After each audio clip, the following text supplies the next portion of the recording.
Hello दोस्तों, कैसे हैं आप सब। उम्मीद है सब ठीक ठाक होंगे।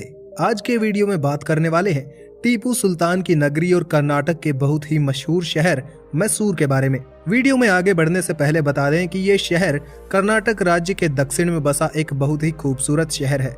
ये शहर समुद्र तल से 770 मीटर की ऊंचाई पर 286 वर्ग किलोमीटर के क्षेत्रफल में फैला हुआ है।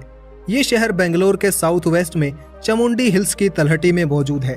दिखने में भले ही आम सा शहर लगता हो, लेकिन ये शहर 6 सदियों तक मैसूर साम्राज्य की राजधानी के तौर पर काम करता रहा।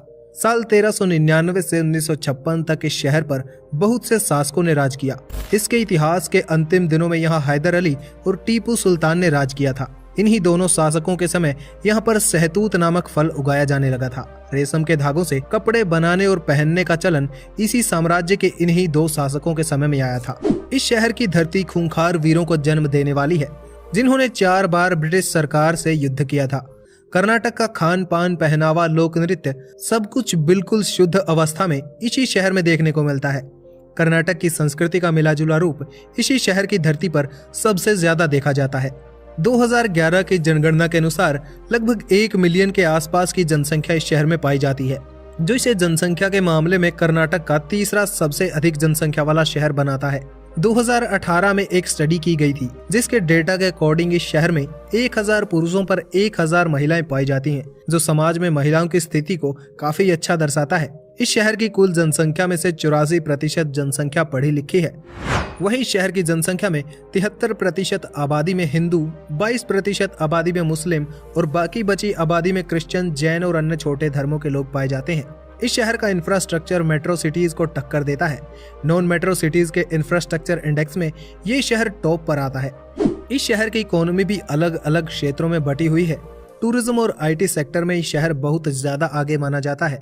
2010 के अंदर इस शहर को देखने के लिए दुनिया भर से लगभग 31 लाख लोग आए थे, जो इस शहर की इकोनॉमी में काफी ज्यादा पैसे लाता है। विप्रो, इन्फोसिस जैसी सॉफ्टवेयर कंपनियों के साथ लाइमस्टोन, ब्रॉन्ज वर्क और सैंडलवुड कार्विंग जैसी कई सारे इंडस्ट्रीज इस शहर में मौजूद हैं। 1911 में इस शहर में मैसूर इकोनॉमिक कॉन्फ्रेंस हुई थी, जिसके बाद यहाँ ढेर सारी कंपनियां शुरू हुई और साल 1920 तक ये शहर बेंगलोर के बाद इमर्जिंग इकोनॉमिक सेंटर बनकर उभरा था।